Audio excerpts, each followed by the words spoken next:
There you go. All right. Fix this for you. Okay, Misty's doing something. Okay, go ahead. Okay, so I don't know if any of you on here have ever had a problem with credit card debting or debting of any kind, but that's what we're going to talk about today, is how to get out of debt, stay out of debt, and live prosperously. And hopefully this has never affected you, but if it has, it's good information. And if it hadn't, maybe you can pass it on to someone else. Because as an addict, I don't know about y'all, but I'm an addict and I can do something twice. And if it feels good, I want to do it more and more and more. For instance, I got me some teeth whitener yesterday, that old stuff you paint on your teeth. Well, I've done it 7 times this morning. I mean, that's all I want to do is put that stuff on my teeth, and then I couldn't hardly come in here because I was cutting on my hair, and I cut, and I thought I'd cut a little bit more and a little bit more. And I thought I've got to get out there.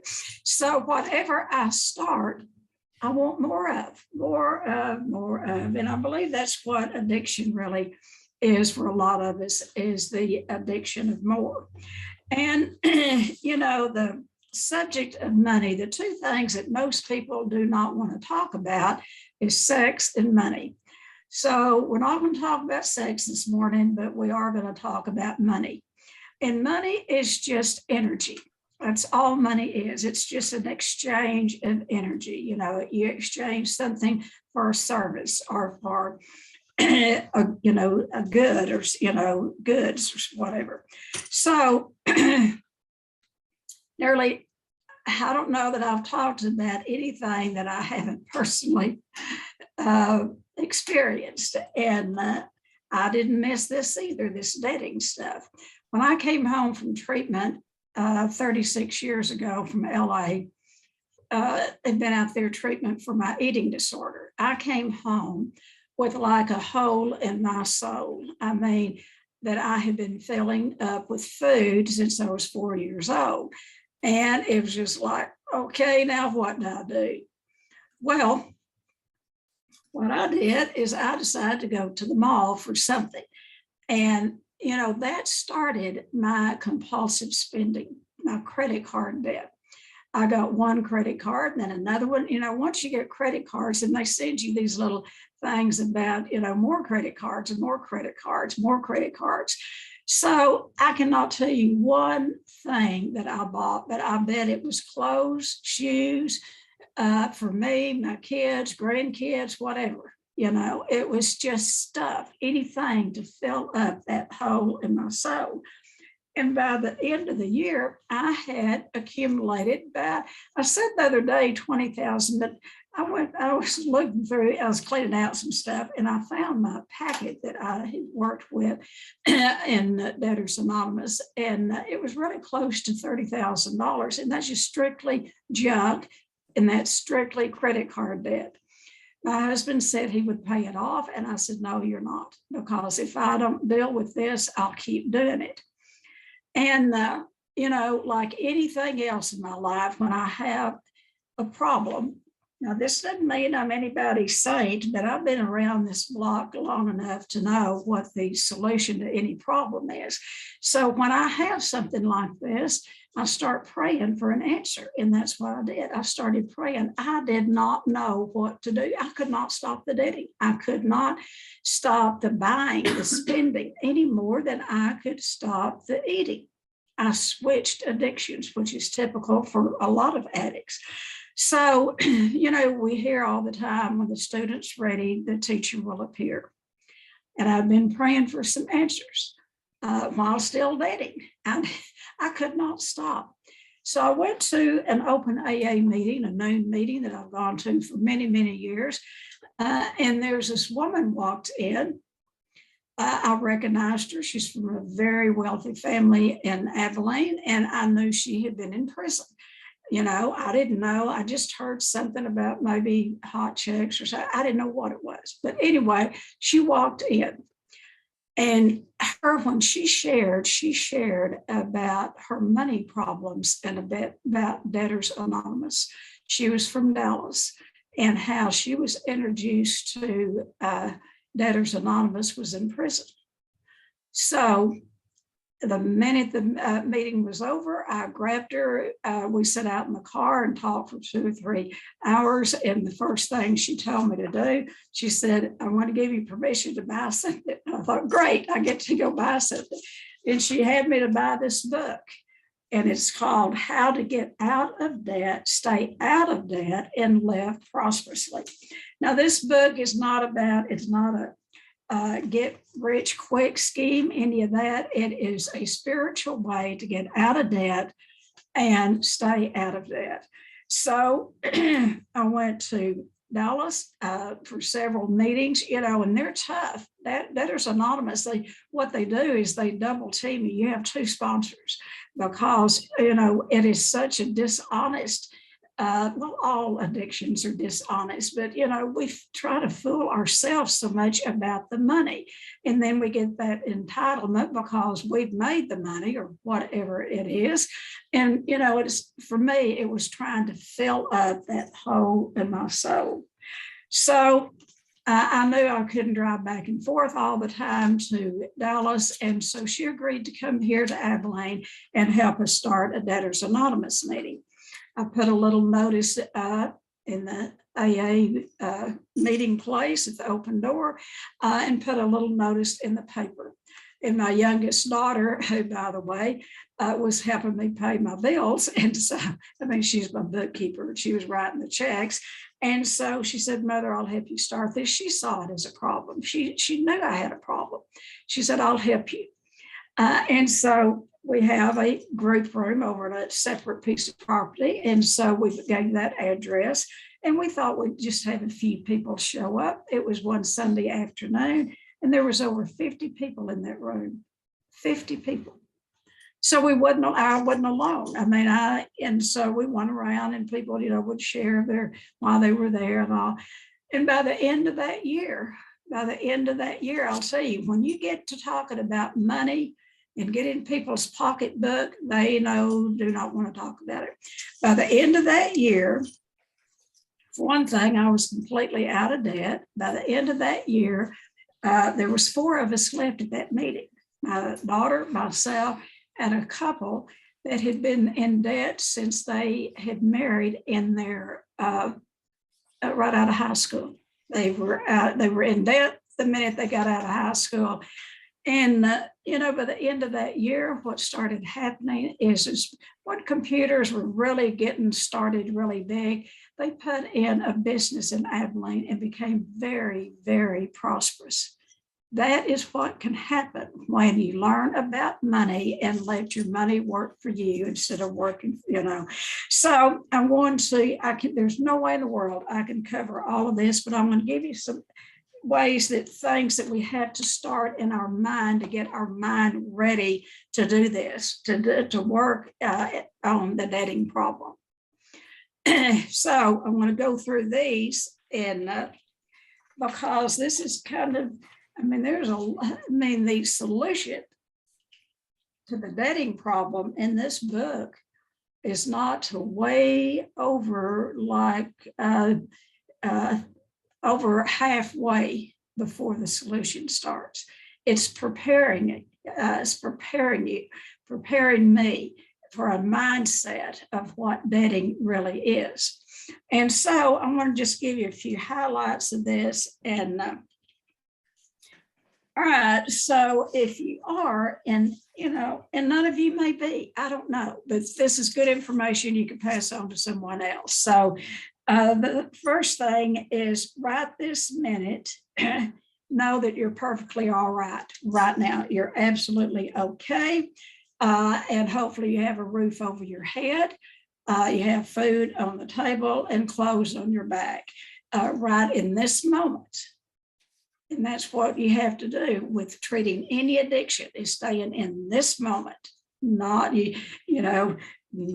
any other moment, this moment. And so the second thing then is remember, you are not your bank balance or you're not your sum of your debts. You're not your debt. You're not your money. You're not that. You're much more. Number 3, you're not living for your creditors. Think about that. You're not living for your creditors. No institution, MasterCard, Citibank, I don't care what credit card, even the IRS, you do not belong to the IRS. Now you have to deal with every one of them, but they don't own you. They do not own you. And when you get knee deep in debt, and they're calling you every minute of every day or whatever, then you think that they do own you. They don't. So you've got to stop living for your creditors. And there's a whole section on how to deal with your creditors. And remember, number 4, that this isn't a dress rehearsal. You're not just going to, do this for a little while. And, this is your life. And there's going to be, like any addiction, there must be a lifestyle change completely. It doesn't, and life doesn't start when you get your creditors satisfied. Life starts right now in this moment, because if you get to thinking that, I can't do anything because, you just get so worried about the debts, do yourself a favor and rest, lay down on the couch for a few minutes, take a walk, get outside, listen to music. You have that right. Don't think that your debt has completely taken your life away, because it can, and that's what any addiction is. It can absolutely overtake you. So 5 is, remember, feelings aren't facts. You may feel overwhelmed and hopeless, but most fear, think about this, most fear comes from what we think. Fear, healthy fear, God gave us healthy fear to the house is burning down, get out of the burning house, before you, stop at the stop sign. That's healthy fear.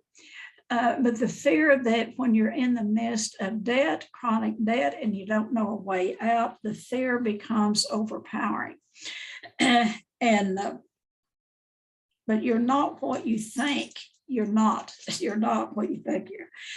Okay, so when the fear comes up, acknowledge it. Absolutely feel the fear, and then let it go. Talk to someone. And 6, remember that debt is nothing but a temporary situation. If you got yourself in debt from credit cards, and after the pandemic, a lot of people have had problems, particularly if their income had stopped. There's a lot of people living off of credit cards. So remember, it is a temporary situation. You didn't always have debt, and you won't have it forever if you will follow some directions. You can't just keep your head in the sand. Number 7, remember that the Calvary has arrived. The Calvary, loping up, and they're going to help. But guess what? You are the Calvary. No one else is out there that's going to come and rescue you. But the guidelines in this book, and then later on, I want to talk about Debtors Anonymous and a good sponsor in Debtors Anonymous. You're going to get through this. You will absolutely get through it. And every tool you need to get out of debt is in this book. Now, I don't know the man that wrote it. I am not selling this book for him. I don't get a penny out of it, but this book saved my life, and literally, because there was times that I thought about suicide over debting. This is the book that we use at Shades with people that are in debt or that have no inkling about what money is. We use this process because it works. It's the best that I have ever seen. And it's not about a budget. Here at Shades, we don't believe in diets. We believe in a food plan where you have choices. And that's what this book talks about. It's not about a budget. It's about a spending plan where you have choices. And when you get into it, it gets so exciting, or I got excited because it gave me concrete things to do every day. So 8, you've got more than you think you do, no matter what how, impoverished you feel, how pressured you feel, how you perceive yourself to be, just know that you're much more. You're much, much more than what your money can do or has done for you or hadn't done. Okay, so remember, there is a tomorrow. Yesterday is gone. Tomorrow isn't here yet. And what we have to do is all of that is really real is today. And that's how we recover from any addiction. You are more than all the money you owe. Remember that. You're much more. And it is absolutely necessary that you accept that you have a debting problem. And without such acceptance, it would be just like an alcoholic wanting to be sober while taking the next drink. If you really and truly want to stop the debting problem, get this book and follow directions. And one of the things, I want to give you just a few basic things that they teach. And, these are directions, some of them out of the book and some of them for me, but the first thing is buy the book. And it is the unofficial big book of Debtors Anonymous. When you talk to people or when this man wrote it, he sort of denies that it's the big book for Debtors Anonymous, but that's what they use in Debtors Anonymous. And then number 2, find a Debtors Anonymous meeting. They're in every large city. And now you can find them on Zoom. It's like any addiction, you need to get with like kind, because if you, money, like I said, the 2 things people don't want to talk about is sex and money. And so when you hold all of these money problems too close to you, it can absolutely break you down spiritually, mentally, emotionally, physically, every way. So Debtors Anonymous, number 2. And then just for today, you're not going to incur any new debt. What we recommend is put all those credit cards, every credit, if you're serious about this, and this is where those people start dropping out, on that Sunday night meeting, because all right, so put all those credit cards in an envelope and seal that envelope up, and use only cash or get a debit card. Get a debit card that you pay no interest in, you put the money there and buy a debit card, because sometimes you do need a card for like rent a car or whatever, but for just put the credit cards in an envelope. Stop debting. You know how you stop debting? You stop debting. You stop using those credit cards. And then this is so simple, but this helped me tremendously. Get you a little bitty notebook of some kind, a little spiral notebook. You can buy them. I don't know. That's one thing you can buy. You can buy a little spiral notebook. And keep it in your shirt pocket if you're a man, or in your purse. And for the next 30 days, write down every penny you spend. That is including the coffee at Starbucks. That includes those Girl Scout cookies that you buy. That includes those magazines you pick up at the counter when you pay for groceries. Anything, any penny, every purchase, whether it's 50 cents or $50, you mark it down, write it down, write. Keep a list of every penny you spend for 30 days. 30 days, do this every day for 30 days.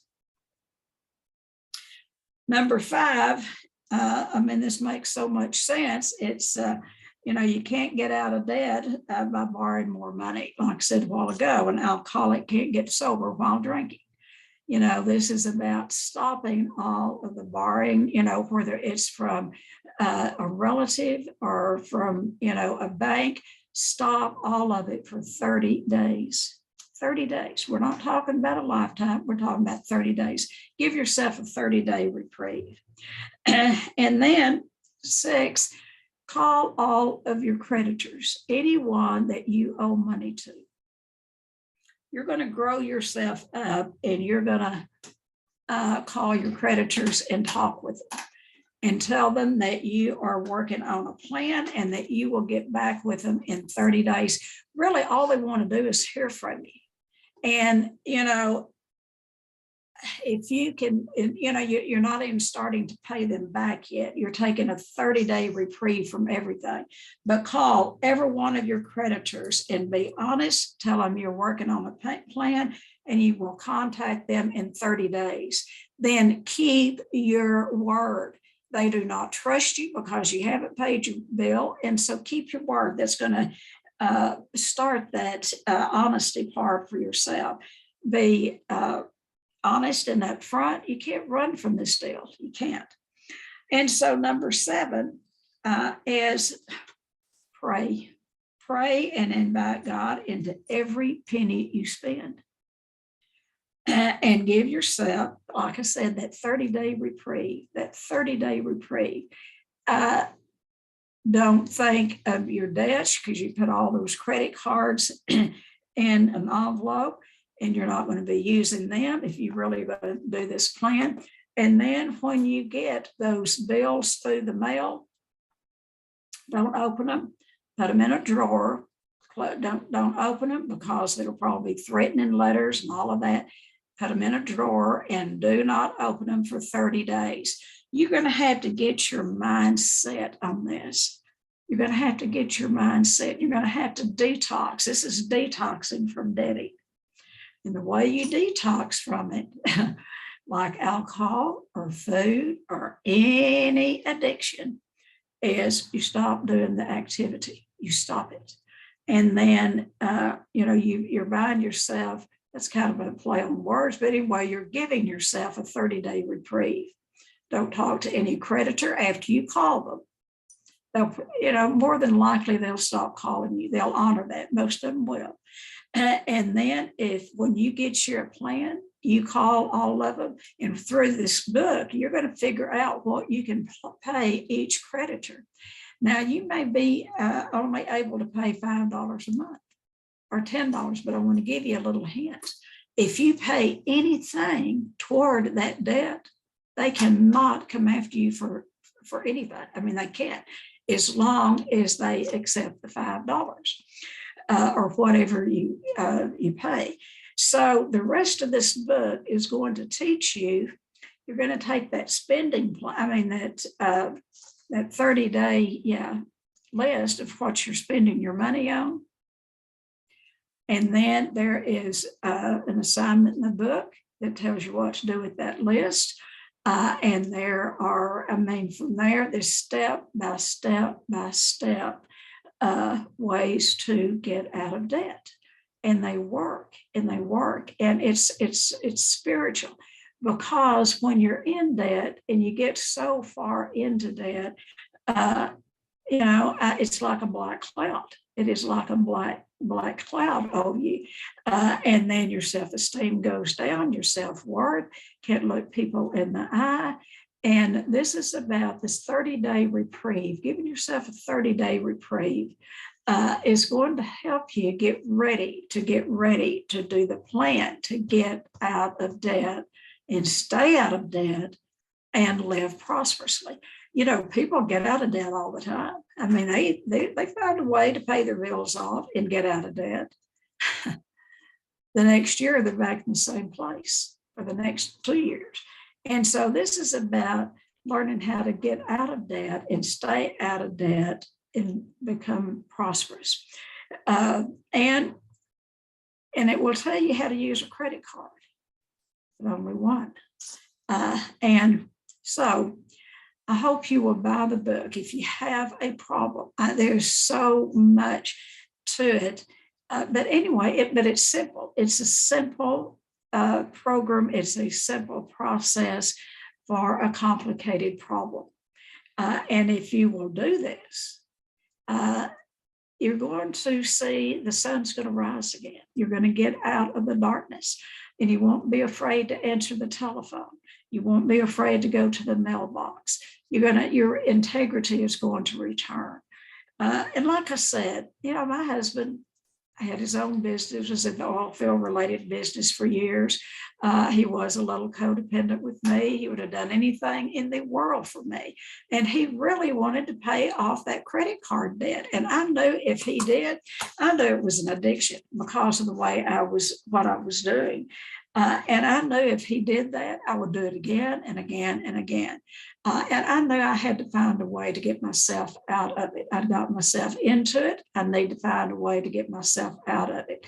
And when you start praying for an answer, be prepared, because God is going to give you an answer. But you have to, pay close attention, because the answers come in a lot of different ways. I had no idea. This is the reason we go to meetings, 12-step meetings, because we never know what we're missing if we're not there. We never know what we're going to get if we are there. And, who would have thought, when I showed up at that noon meeting and I had been praying for an answer to this problem.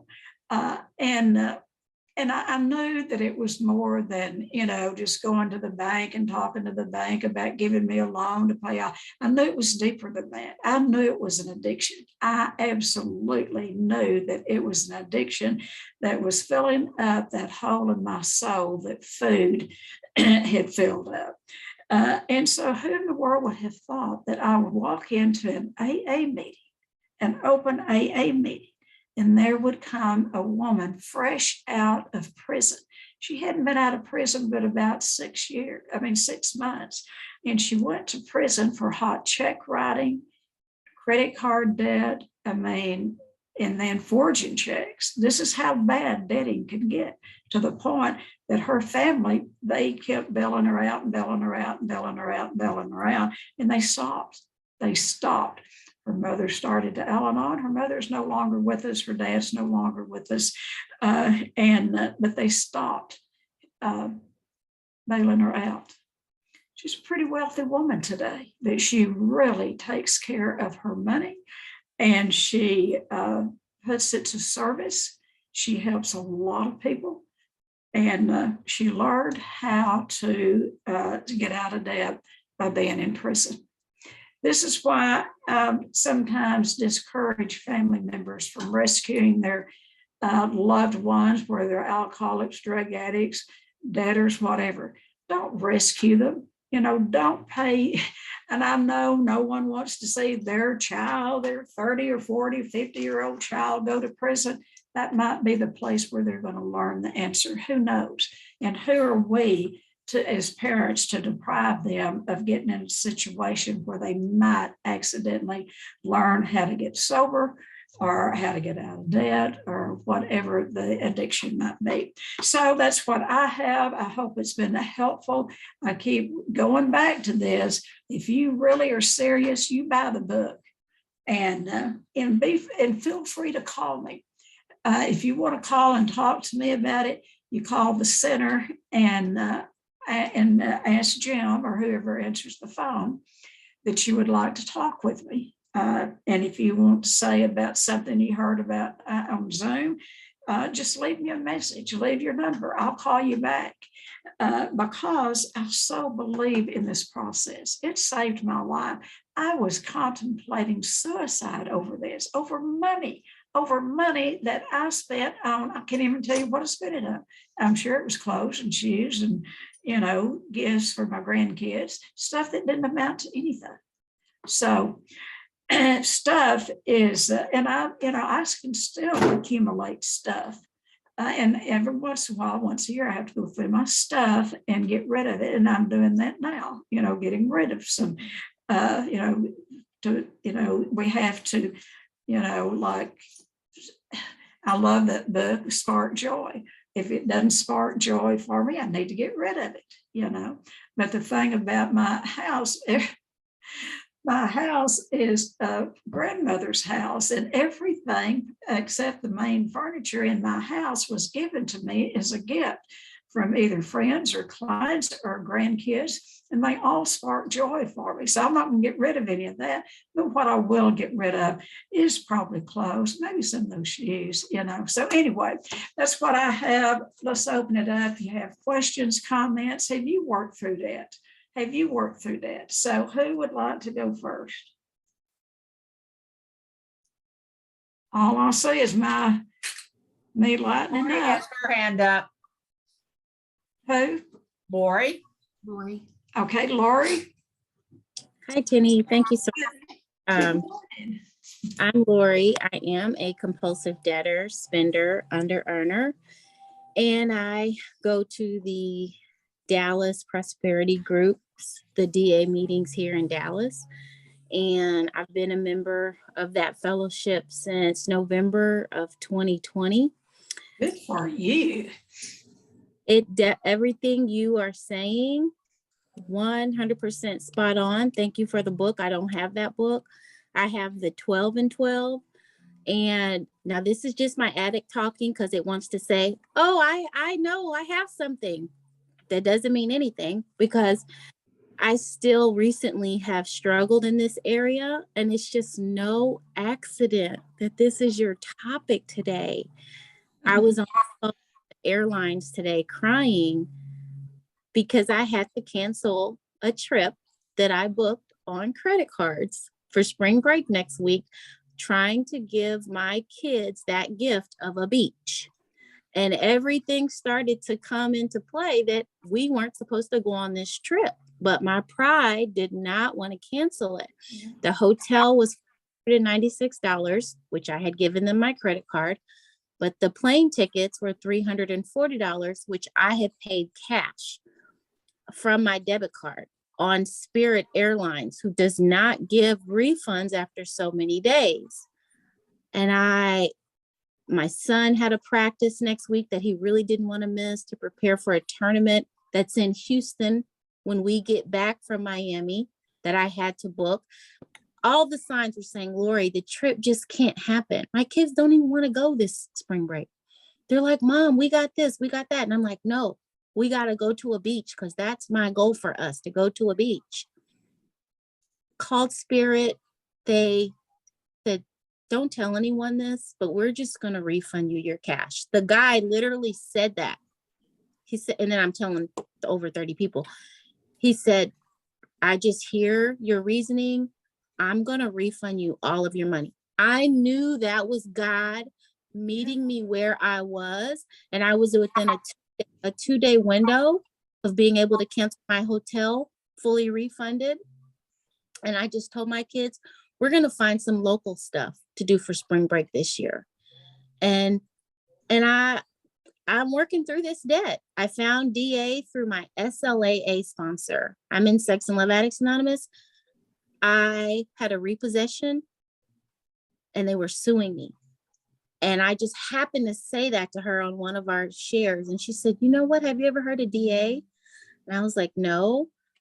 Blow my mind every Saturday when I hear the long timers share in that meeting and how they've come full circle like you.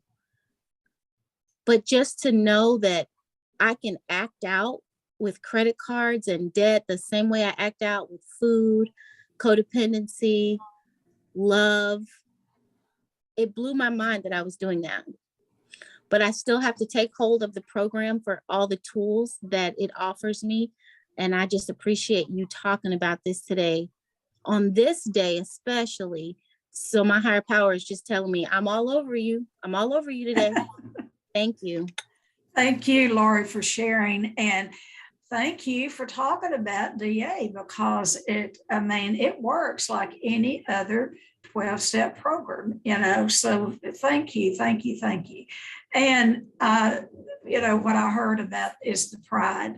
Yeah, pride. And that's, in trying to do something for your kids. And then they didn't even want to go, So, all righty. Thank you. Hope you'll join us again.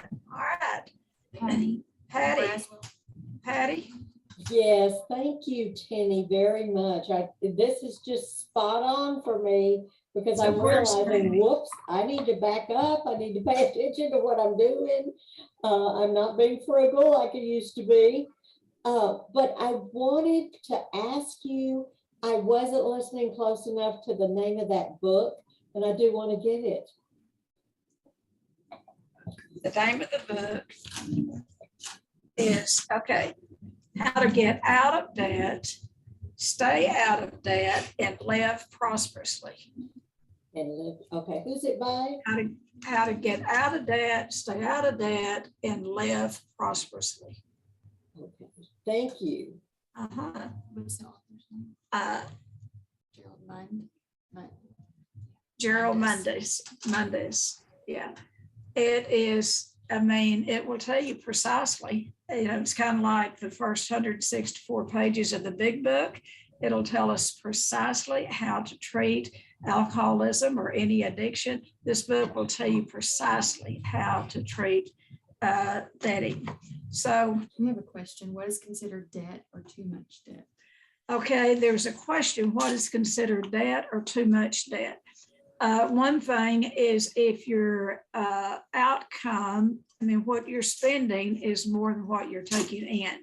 And if you're not able to put money aside, if you're not able to save, and this plan just works so good psychologically because the whole plan is once you, and it's hard to explain until you know the plan, but you pay yourself first, and you, and so the answer to that is one thing, if you're aware that it's a problem, then it's a problem.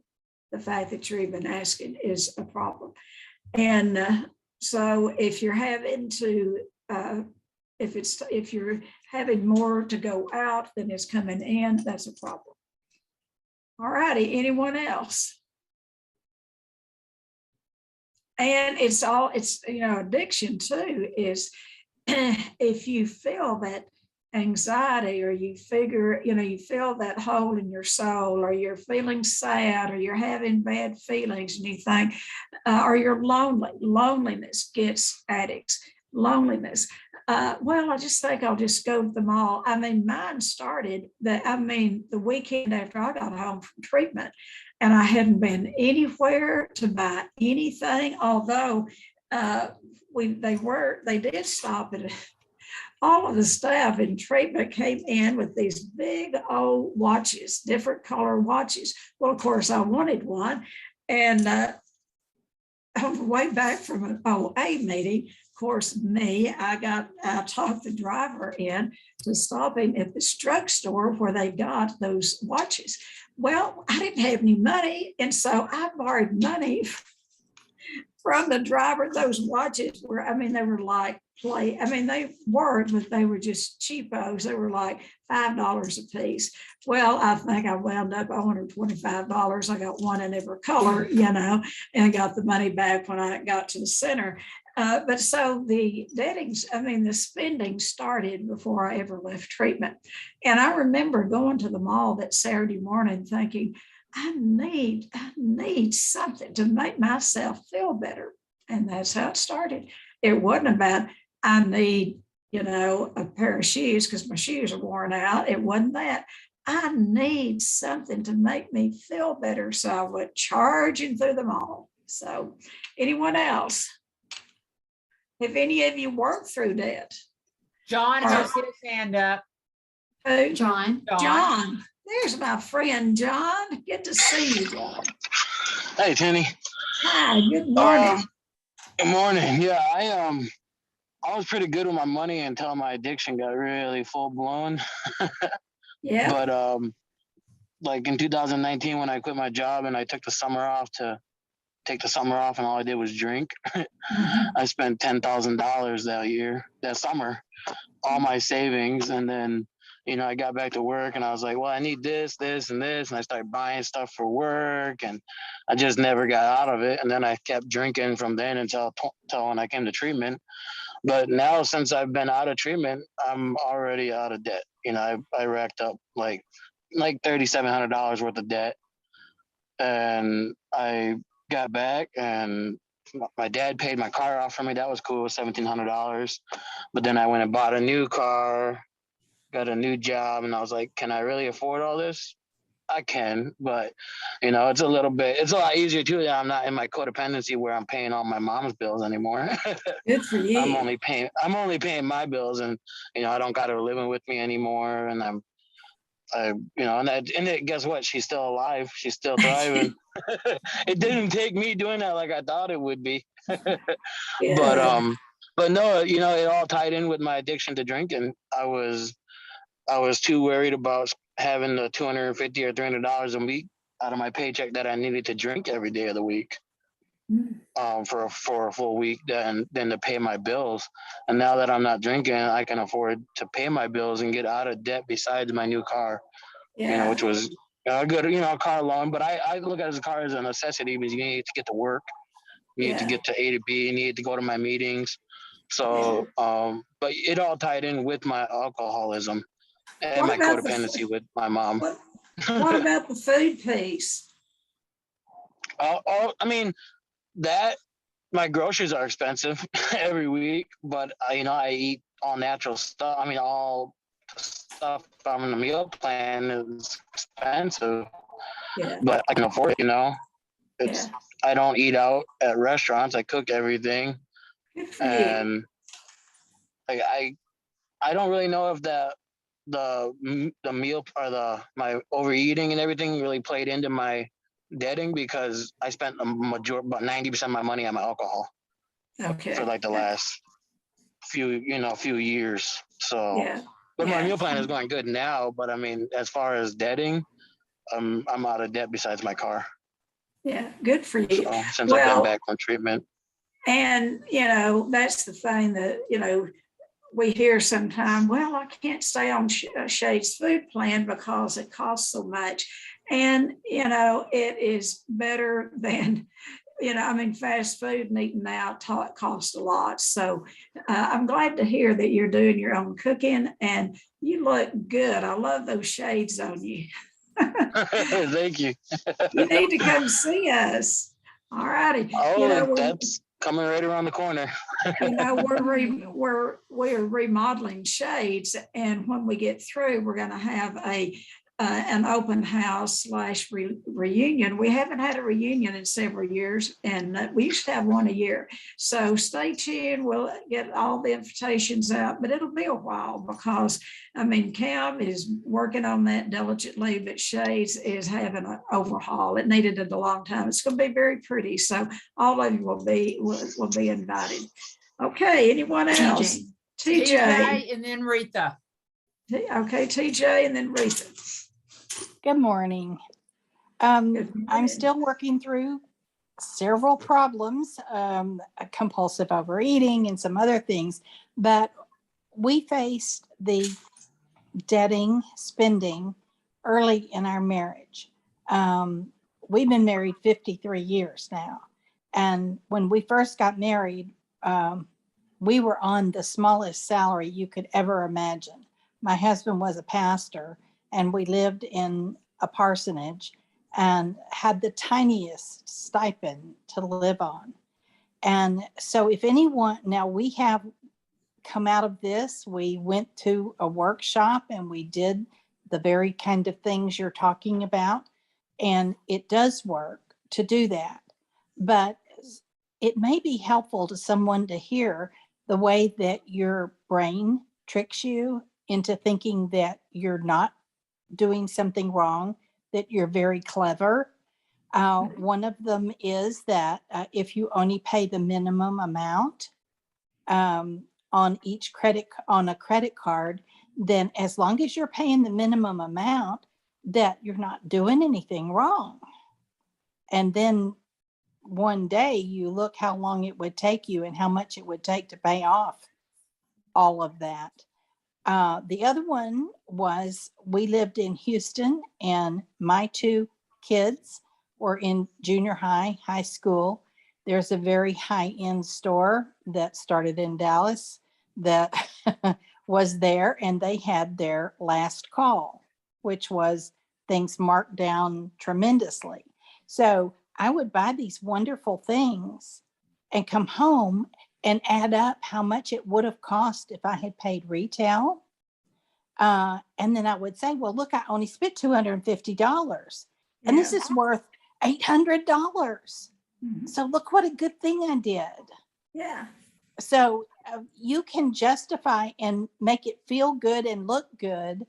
Absolutely. Yeah. So I just wanted to Rationalize. put that out there. Thanks, CJ. Thank you so much. And that is so true. We can rationalize anything. Yeah, thank you. All righty, Retha. Good morning. Thank Good you for morning. this good information. And I have to say that thankfully, the spending issue is not something that I struggle with now, but it has been an issue for myself and my husband in years past. And, you know, I hear a lot of couples talk about, well, I'm the spender, but he's the penny pincher. And so we kind of balance it out. Well, we're both the spender, or we were. And so we encouraged each other and convinced each other of these untruths, and got ourselves in quite a pickle in the early 90s. And we had a used mobile home that we lived in. It was ours. We were paying a note on it. Neither of us were degreed at the time, so our income was not all that great.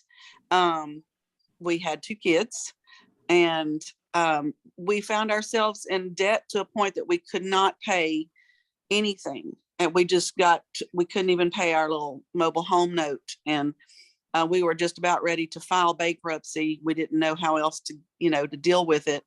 And we found an agency, or my dad, actually. It's interesting that my dad found the agency, because I am an adult child of a compulsive spender. That would be my dad. And he was such a compulsive spender that when he passed away at 88 years old, he left a debt on the house that they lived in. This house is 60 something years old, a little small frame house, and it's still to this day has a balance owed on it.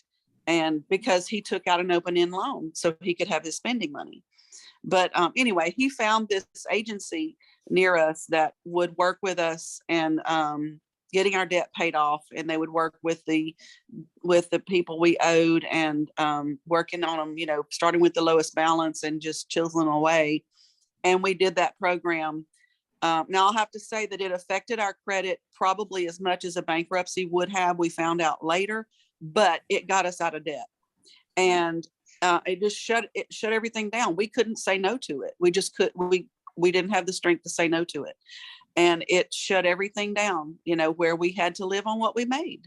And we learned how to do that. And we learned then, as our salaries increased over the years, we were able to do more. And we learned how to, when we have a project we want to do, or a vacation or whatever, we learned how to save for that, set that money aside. And we opened different accounts, which helps me even to this day to have different accounts. I have one account for house repairs. I have one account for vacations. I have, whatever. Setting that money aside and creating those different accounts keeps me from mindlessly spending, because I can still mindlessly spend. And, but it can be done. It can be done. And we would find ourselves in the vehicles we would buy vehicles that were higher price than we really afford.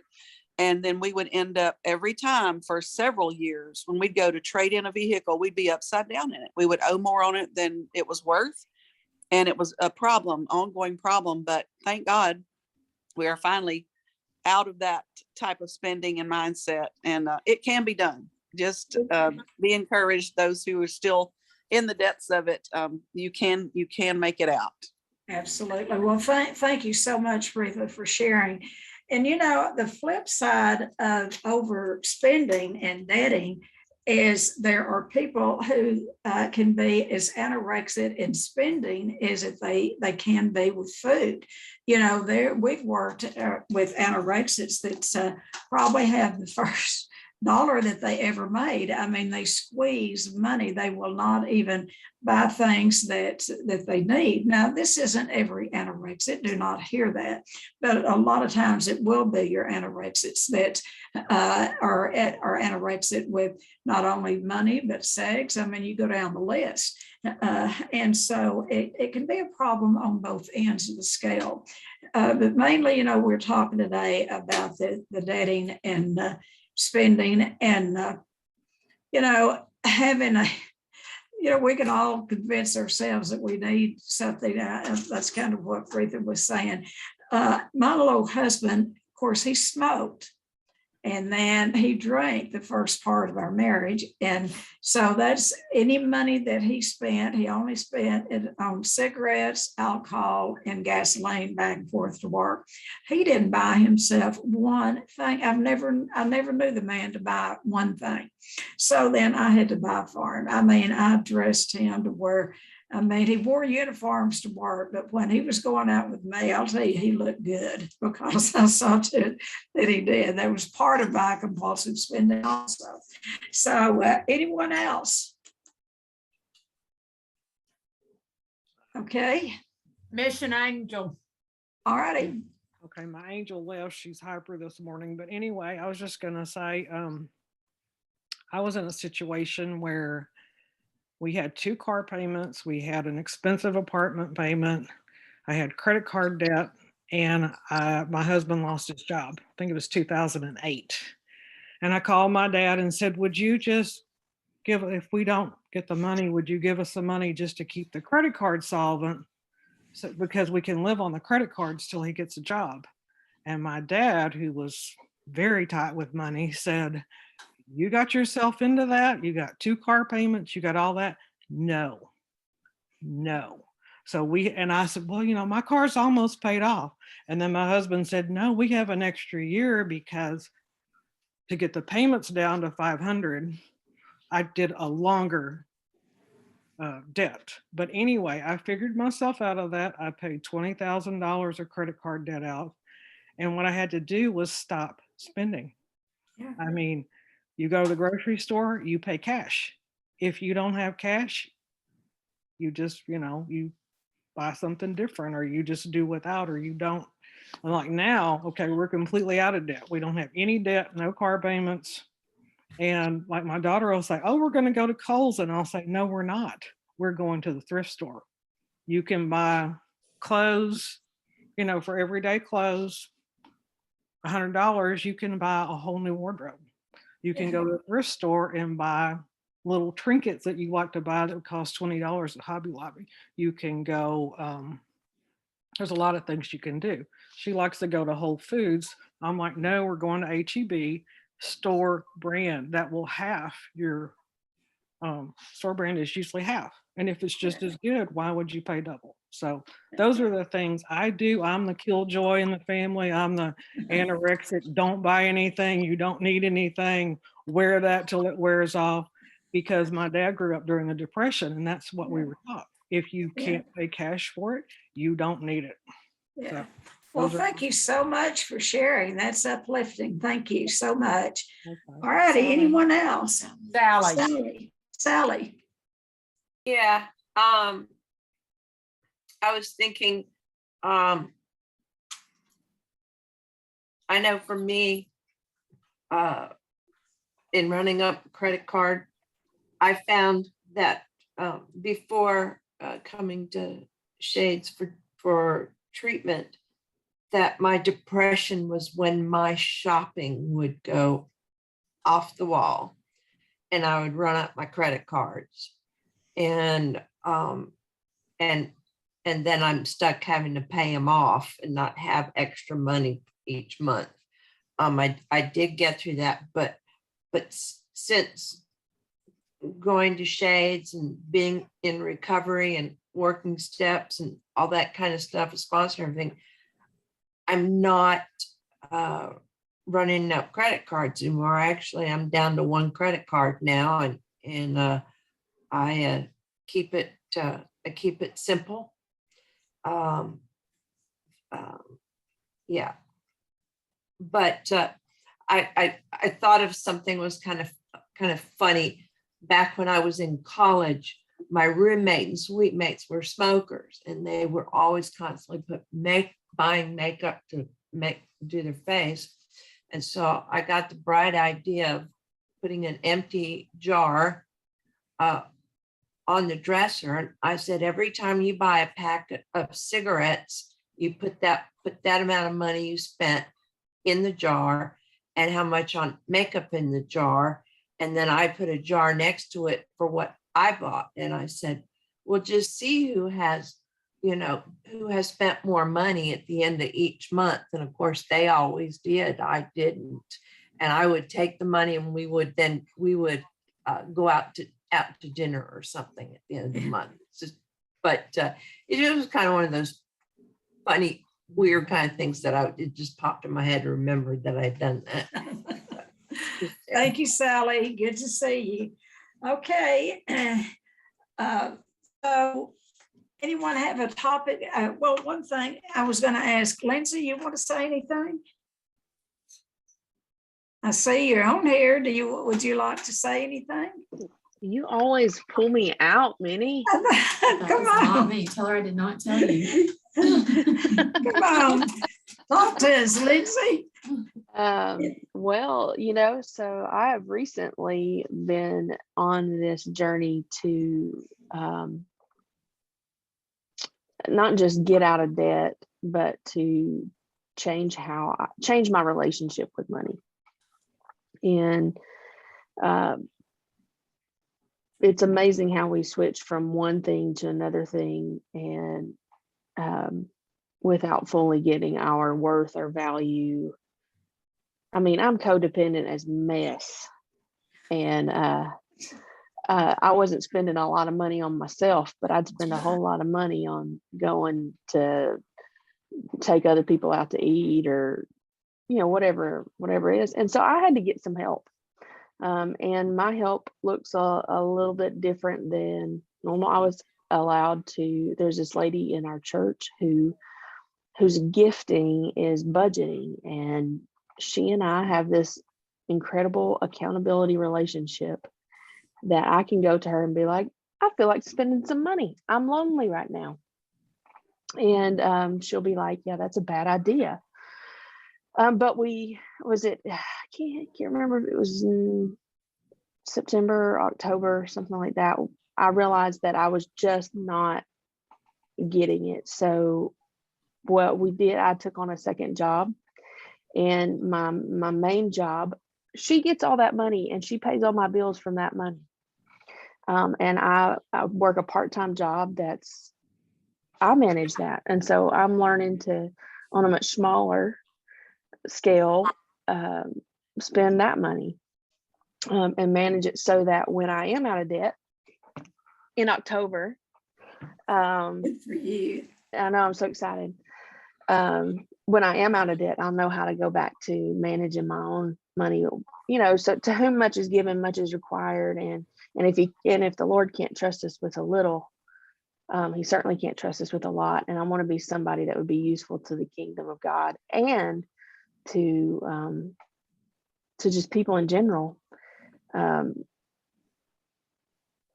Yeah, Minnie, thanks for calling me out. I wasn't prepared for that.